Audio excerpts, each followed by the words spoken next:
Hello friends, welcome to பட்டு சமையல். இன்றைக்கி அடுப்பாங்கரையில் சப்பாத்திக்கு முட்டை கிரேவி செய்யறதுக்காக கொஞ்சமாக புதினா இலையும் ஒரு தக்காளி அரிஞ்சு சேர்த்துக்கலாம். தேவையான அளவு இஞ்சி அதுவும் சேர்ந்து அரைக்கிறதுக்காக சின்ன சின்ன பீஸாக கட் பண்ணிக்கலாம்.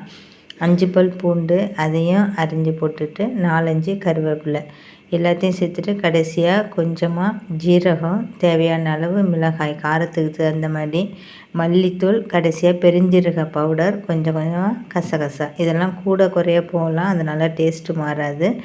5-6 முந்திரி எல்லாத்தையும் சேர்த்து நல்லா நைஸாக அரைச்சி வச்சிடலாம்.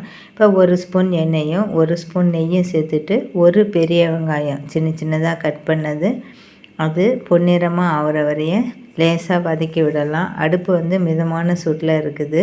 கொஞ்சமாக மஞ்சத்தூளும் பாதி வெந்ததுக்கு அப்புறமா கொஞ்சமாக உப்பு தேவையான அளவு, இதுக்கு 1/2 ஸ்பூன் உப்பு சேர்த்துக்கலாம். இது எல்லாத்தையும் சேர்த்து நல்லா வதக்கிட்டு பச்சை வாசனை போனோன்னே நாம் ஏற்கனவே அரைச்சி வச்சுருக்கிற அந்த விழுதை இதில் சேர்த்துடலாம். தண்ணி சேர்க்காமல் அந்த திக்கு பேஸ்ட்டாக உள்ளதை இதில் சேர்த்து நல்லா வதக்கி விட்டுட்டு அதுக்கப்புறமா தேவையான அளவு தண்ணி சேர்த்தா அது ரொம்பவே நல்லாயிருக்கும்.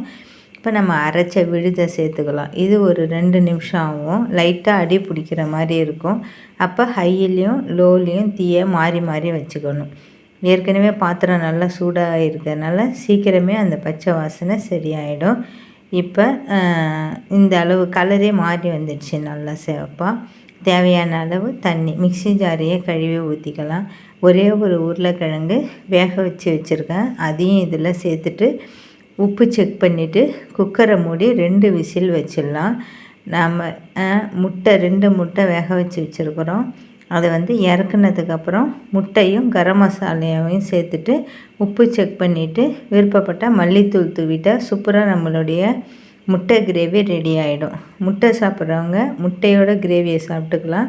முட்டை வேண்டாதங்கிறவங்க உருளைக்கிழங்கோடு சேர்ந்து நம்ம கிரேவியை சாப்பிட்டுக்கலாம். ஒரு 1/2 ஸ்பூன் கரம் மசாலா முட்டையை அதில் சேர்த்துட்டோம். உப்பு செக் பண்ணிவிட்டு நான் கொத்தமல்லி தழை தூவில் விருப்பப்பட்டால் தூவிக்கலாம். ஒரு 2 நிமிஷம் இருந்தால் போதும். முட்டை போட்டுட்டு உப்பு கொஞ்சம் பத்தாத மாதிரி இருக்கிறதுனால நான் இங்கே கொஞ்சம் உப்பு சேர்த்துக்கிறேன்.